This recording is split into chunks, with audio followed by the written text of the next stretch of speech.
So will you be happy to see them back? Not really. They've caused a lot of unrest within the family. Yeah. Good riddance. Good riddance to Meghan Markle. We don't want her. I think their return is just another lack of attention they have, and they want to get this more attention, so now they are returning. Harry and Meghan Markle may once again be looking toward Britain, and this time, the Cotswolds has emerged as the location attracting attention. According to reports, the Sussexes have explored the possibility of establishing a British base in the area, potentially giving Harry somewhere more permanent to stay during increasingly frequent visits to the United Kingdom. The location would also carry an obvious personal advantage. King Charles's Highgrove residence is in Gloucestershire, placing Harry considerably closer to his father than he has been while living in California. That detail immediately makes the reported house search more significant than another luxury property story. A permanent British base would suggest that Harry is preparing for Britain to become a regular part of his life again, rather than somewhere he visits briefly for court hearings, charity engagements, or family emergencies. It could provide greater access to his father, support Harry's British commitments, and reduce his reliance on temporary accommodation whenever he returns. The Cotswolds seem to be the hot place to be for celebrities at the moment. Yet, there is an extraordinary contradiction sitting underneath the entire proposal. Harry and Meghan did not simply leave Britain because they preferred California weather. Their departure became one of the most dramatic royal ruptures in modern history. Harry subsequently criticized the British press, fought the government over his security arrangements, and repeatedly explained why he believed the environment surrounding his family had become unsustainable. Now, the English countryside is apparently back on the table. The Cotswolds would certainly offer advantages. It is associated with privacy, substantial estates, wealthy residents, and considerably more space than central London. Harry also has long-standing familiarity with the area, making it a logical location if he genuinely wants to reconstruct a British life without placing himself directly inside London's royal and media environment. But choosing the location may prove easier than winning over the neighbors. A GB News segment speaking with residents captured distinctly unenthusiastic responses to the prospect of Harry and Meghan moving into the area. Those interviews should not be treated as a scientific measurement of Cotswolds' opinion. Several residents cannot speak for an entire region, but they demonstrate the problem the Sussexes would face almost anywhere in Britain. They would not be returning to the country they left in 2020. They would be returning to a country that has spent 6 years watching Oprah, Netflix, Spare, court battles, family accusations, and an increasingly bitter public argument over their relationship with the monarchy. That history follows them into any new postcode. So the real question is not simply whether Harry and Meghan can find the perfect Cotswold property.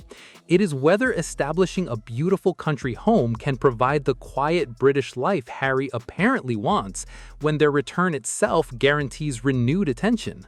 Because if the reaction from these residents is any indication of the resistance they could encounter, the Sussexes may discover that buying their way back into the British countryside is considerably easier than rebuilding their relationship with the people living around them.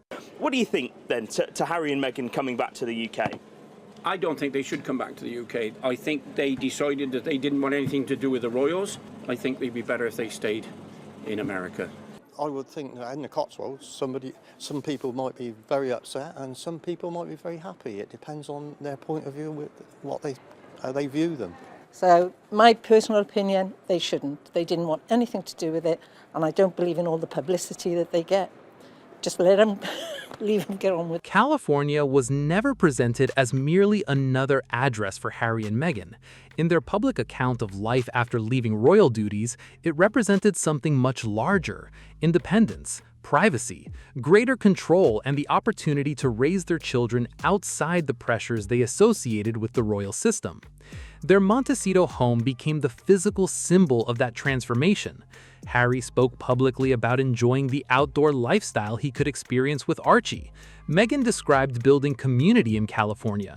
Their Netflix documentary offered carefully selected glimpses of domestic life away from palace walls. The wider message was remarkably consistent. Whatever had happened in Britain, the Sussexes had created something healthier and more sustainable in America.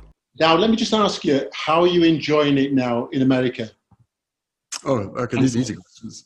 Loving it. It's fantastic. And, you know, home for me now is you know, for the time being, it's in the States. And it feels that way as well. Does it? Yeah. We've been welcomed with open arms, and it's got such a great community up in Santa Barbara. So I do. I very much enjoy living here and bringing my kids up here. It's a part of my life that I never thought I was going to live, and I feel as though it's the life that my mum wanted for me. So living here now, I can actually like lift my head. And actually, I feel different. My shoulders have dropped, so's hers. I can't imagine. And you can walk around feeling a little bit more free. Do you think they'll be welcomed back with open arms into Britain? Probably not. I'm not impressed. They left so long ago and I'm not impressed.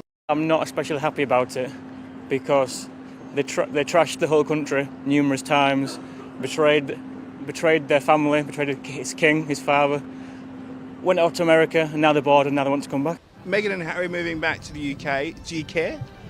No. I don't really care. That is why reports of another move inevitably reopen questions about the permanence of the California dream. If the Cotswolds is genuinely being considered as a substantial second base, it does not necessarily mean Montecito is being abandoned. Wealthy international families frequently maintain multiple residences, and Harry could spend extended periods in Britain while California remains the family's principal home. Still, the symbolism is difficult to escape. The country that represented freedom may no longer be sufficient on its own, while the country associated with so much of their unhappiness is apparently becoming desirable again. Then there's the reaction from Montecito itself.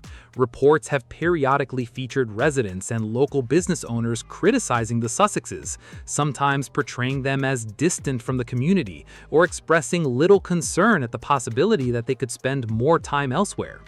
Comments such as "good riddance" make irresistible headlines, but they require perspective.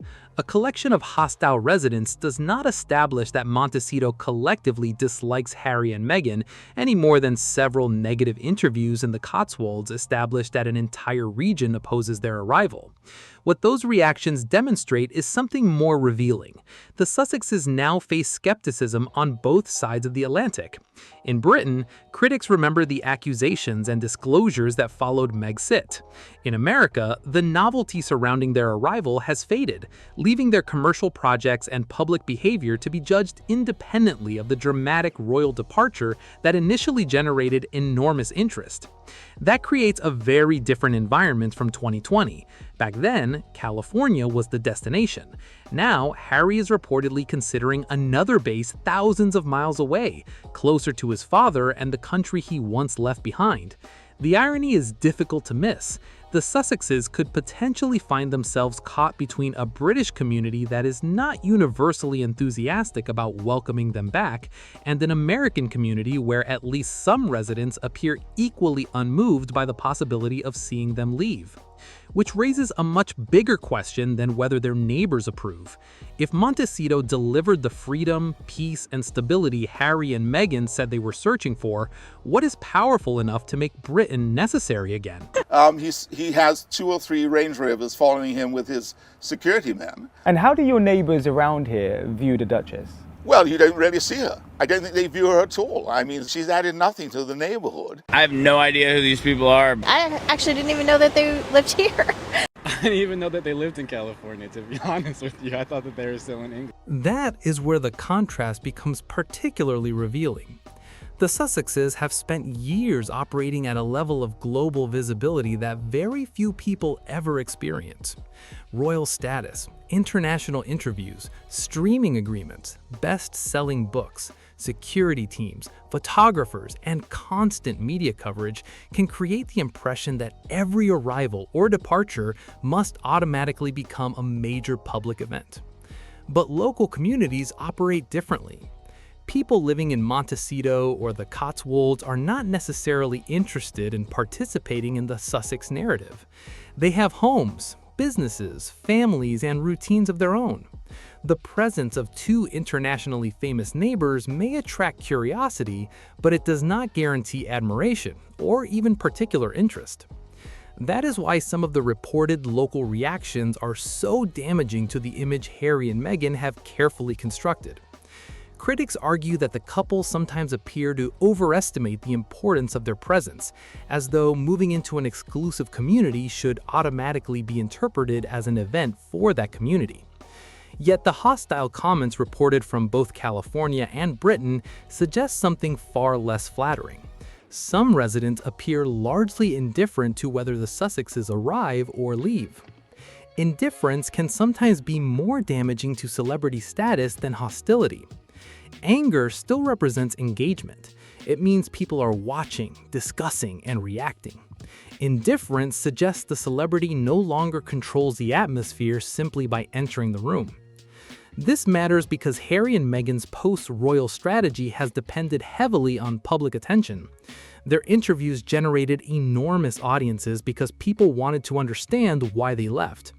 Their Netflix series benefited from unprecedented access to their private story. Harry's Spare became commercially powerful because readers wanted details about life inside the royal family. Meghan's subsequent lifestyle projects have faced a different challenge, attracting audiences when the product is no longer another major royal revelation. That transition from royal fascination to independent relevance is one of the most difficult parts of their American reinvention. The reported neighborhood reactions therefore represent something larger than whether a shop owner likes them. They raise the question of how much cultural power the Sussex name retains once the royal controversy surrounding it begins to fade. Of course, several negative comments cannot establish what an entire community thinks. There will inevitably be residents who like Harry and Meghan, residents who dislike them, and many who simply do not care. But that final category may be the most significant, because if Harry and Meghan imagined that leaving Montecito would produce heartbreak in California, while returning to Britain would produce excitement at home, the reaction described in these reports suggests a much less dramatic reality. Some people in Britain do not particularly want them back. Some people in California apparently do not particularly care if they leave. For two people whose every movement once dominated international headlines, discovering that ordinary communities can simply carry on without them may be the most uncomfortable reaction of all. What are you most excited about? What are you most excited about in the new life? What are you most excited? Here, chick, chick, chick, chick, chick. I think just being able to live authentically. And Harry is loving it, right? He loves it. What's he love so much about California? Just been able to spend a lot of time at home and creating our home, but I think it's just the lifestyle and, you know, the weather's pretty great, but we're just happy. Well, we moved here 5 years ago. Oh, we're just so happy because we can take our kids to school and have a really supported, sweet life. We have such a beautiful, embracing community. And been able to really create and dream here. Yeah. The contradiction becomes harder to ignore when we return to the way California was originally presented. When Harry and Meghan stepped away from royal duties and eventually established themselves in Montecito, America was described as more than a convenient escape route. It became the foundation of their new identity. Harry spoke positively about his California life, while the couple emphasized the privacy, community, and freedom they believed they had gained after leaving Britain. Their Montecito property reinforced that message. This was supposed to be the place where the Sussex family could finally control its own environment, raise Archie and Lilibet according to its own priorities, and build professional lives without depending on the palace. So, if reports of a Cotswolds search are accurate, the obvious question is exactly the one critics are asking. What changed? The answer may actually be more complicated than simply deciding California was a mistake. Harry's circumstances today are different from those immediately following Megxit. King Charles's cancer diagnosis has inevitably placed greater attention on the limited time available for father and son to repair their relationship. Harry's Invictus Games will return to Britain in Birmingham in 2027, creating another major reason for him to spend considerably more time in the country. His children are also growing older. Archie and Lilibet have spent most of their lives in America, physically distant from their paternal relatives and much of their British heritage.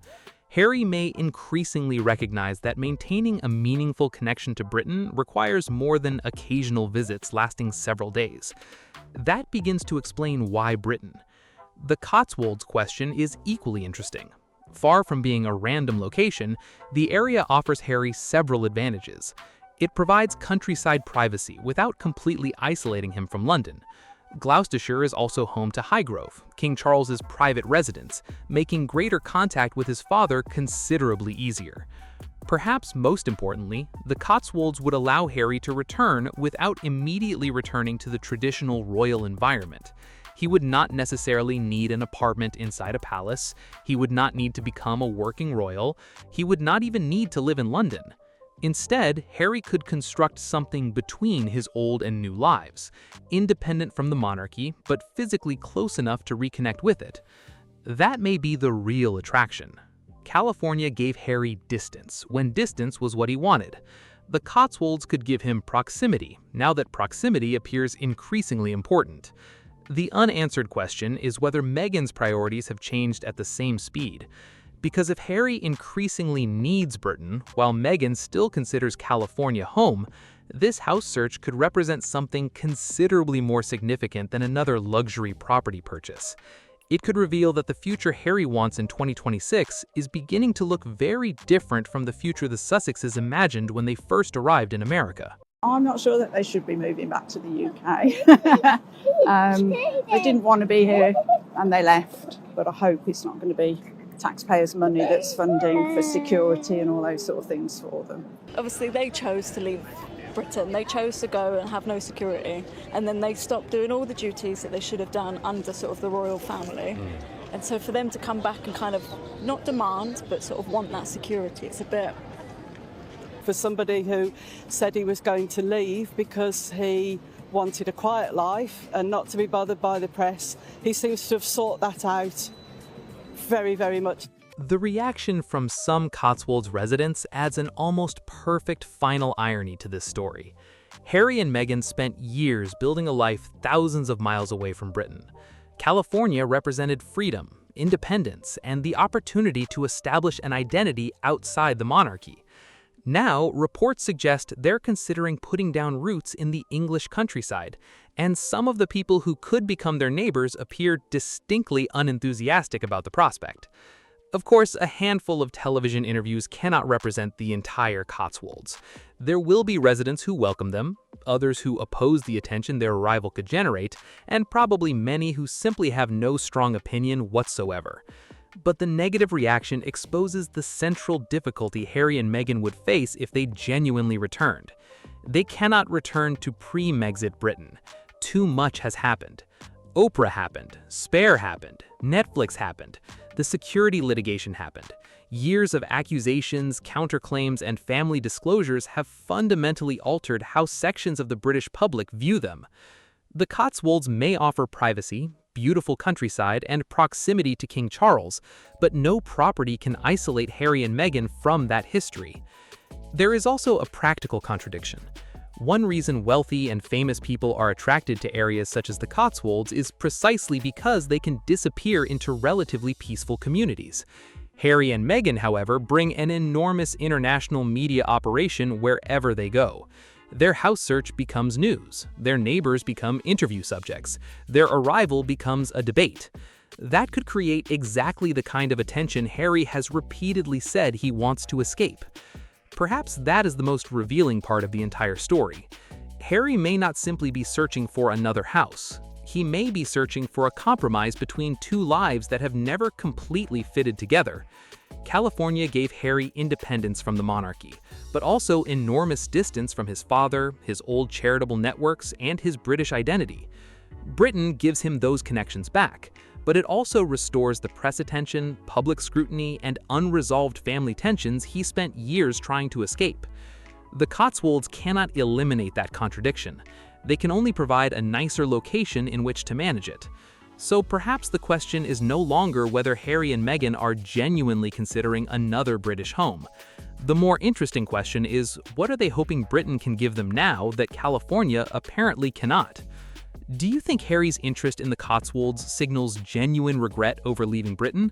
Or is this simply a practical second base that allows him to rebuild his relationship with King Charles while maintaining his American life? Let me know what you think in the comments. If you enjoyed this story, like the video, share it, and subscribe to Legacy Leaks for more detailed coverage of the stories developing behind the royal image.